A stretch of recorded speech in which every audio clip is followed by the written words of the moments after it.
राम राम राम राम राम राम राम।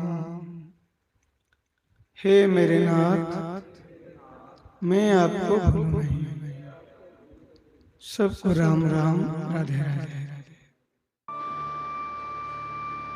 लोगों में कहावत है, छल बल की खेती भली, बेला पुल को दान, वर्षा बरसते ही चट खेती कर लो तो वह हो जाएगा। 2 दिन के बाद वह नहीं होगा जो आरंभ में हो जाएगा।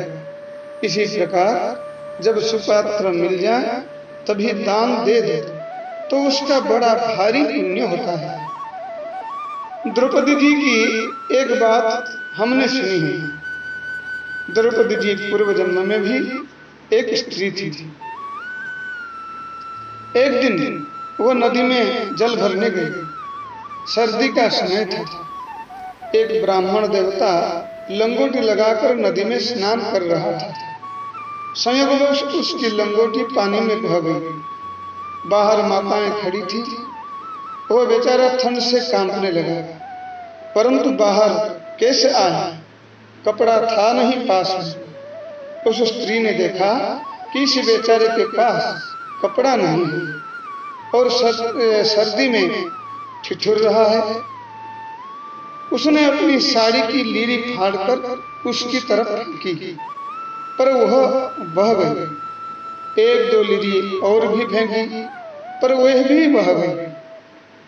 फिर 1 लीरी पत्थर बांधकर फेंकी तो वह उसके हाथ में आ गई और उसकी लंगोटी बनाकर वो बाहर निकल आया। उस स्त्री के मन में यह भाव नहीं आया कि अपनी साड़ी कैसे फाड़ डाली। उस एक चीर की लीर से कितनी बढ़ गया चीर।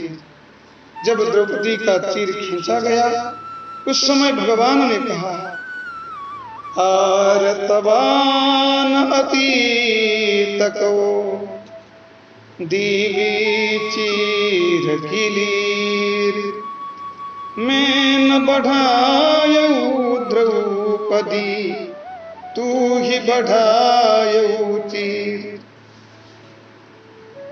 बेचारा दुखी ब्राह्मण जल में कांप रहा था। लज्जा निवारण के लिए तूने अपना चीर फाड़ कर दे दिया, उसी कारण यह तुम्हारा चीर बढ़ गया। दुशासन की भुजा थकित भई, बसन रूप भये श्याम। इसी प्रकार समय पर जो दान दिया जाता है, वस्तु का सदुपयोग किया जाता है, उसका बड़ा भारी महात्म्य होता है। आपके पास शक्ति कम है, परिस्थिति भी बड़ी विकट आई हुई है, फिर भी आप घबराए नहीं। आप घबराए नहीं, प्रत्युत सोचें कि इस समय क्या किया जाए। कुछ न कुछ उपाय निकल आएगा। आपके द्वारा बड़ा उपकार हो जाएगा जो आपका कल्याण कर देगा। सज्जनों, वस्तु परिस्थिति की महिमा नहीं है, उसके उपयोग की महिमा है।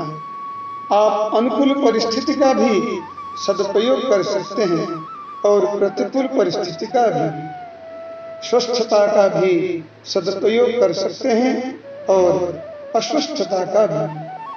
पास में बहुत कुछ हो अथवा कुछ न हो, दोनों परिस्थितियों का आप सदुपयोग कर सकते हैं।